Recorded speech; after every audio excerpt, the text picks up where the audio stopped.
7h37, Guillaume Bigot, comme chaque vendredi pour l'édito politique. Bonjour Guillaume. Bonjour Patrick, bonjour à tous. Nous revenons sur la tournée de Zelensky en Europe, donc Bruxelles, Paris avant cela et Londres. Et puis il y a une question qui se pose, puisqu'il demande l'aide des Européens, qui vont évidemment venir un petit peu au chevet des Ukrainiens. Mais est-ce que l'Europe est toujours en paix ? En tout cas, ça, c'est vraiment un argument qu'on nous a martelé. L'Europe, c'est la paix, l'Europe, c'est la paix. Alors, depuis son arrivée à Paris mercredi soir et sa journée passée à Bruxelles jeudi, le président Zelensky et ses interlocuteurs européens ont établi une équivalence, pour le coup sans équivoque, c'est-à-dire l'Ukraine, c'est l'Europe. Le président Charles Michel lui a dit « bienvenue chez vous ». Bienvenue en Europe. Donc, si on est logique, Patrick, si l'Ukraine, c'est l'Europe, l'Ukraine étant ravagée par la guerre de haute intensité, la pire depuis 1945, depuis un an, alors l'Europe, c'est plus la paix, c'est la guerre. Alors on va dire, oui, mais vous jouez sur les mots, parce que l'Europe, c'est l'Union européenne. Et Kiev n'est encore que candidate. Ouais. C'est vrai, ouais. Fort bien. Mais Bruxelles est tout de même officiellement partisan de la doctrine de Kiev, de la position de Kiev dans cette guerre, et on peut la comprendre d'ailleurs.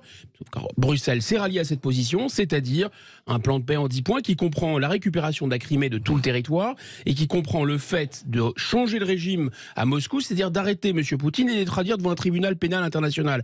Donc, Patrick, officiellement, l'Europe de Bruxelles est partisan de la guerre à outrance contre une puissance nucléaire. Donc à mon avis, l'Europe, on ne peut plus dire l'Europe c'est la paix. Oui. Bon, mais c'est la construction européenne qui a garanti la paix à l'ouest du vieux continent. Ah, minute. Ça c'est l'argument massu. Oui. Ça c'est un argument d'ailleurs majeur pour justifier la construction européenne. Mais je pense que ça résulte d'une confusion entre ce qu'on appelle une corrélation. Il y a deux mécanismes, il y a deux phénomènes en même temps. Pardon, la concomitance, excusez-moi, il y a deux phénomènes en même temps et la corrélation, c'est-à-dire qu'il y a une causalité, la cause à l'effet. Si on regarde les choses de plus près, la paix qui a été garantie sur le continent européen depuis 1945, elle ne résulte pas de la construction européenne, c'est l'inverse. C'est parce que les pays étaient en paix qu'ils ont pu ensuite créer l'Europe. Et la paix qui a été installée ne résulte pas du tout de l'Europe. Prenons 3 exemples simples. La réconciliation franco-allemande. C'est Adenauer et De Gaulle, c'est pas la construction européenne. Et justement, il n'y a rien de tel, malheureusement, entre l'Ukraine et la Russie. Ils peuvent pas s'entendre psychologiquement, se serrer la main, c'est pas possible pour l'instant en tout cas.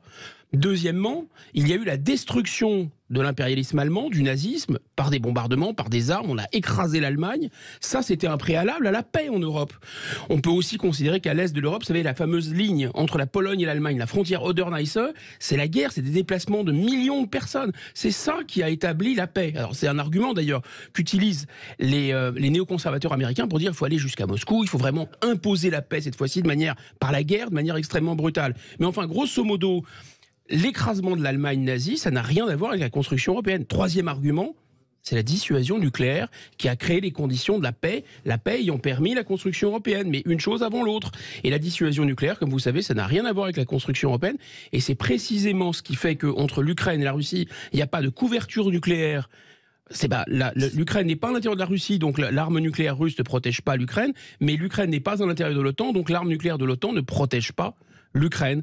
Donc, conclusion, non, je pense pas du tout qu'on puisse dire que l'Europe c'est la paix. C'est parce qu'il y a la paix qu'ensuite on a pu créer la construction européenne et pas l'inverse. Oui. Merci. Guillaume Bigot. Et vous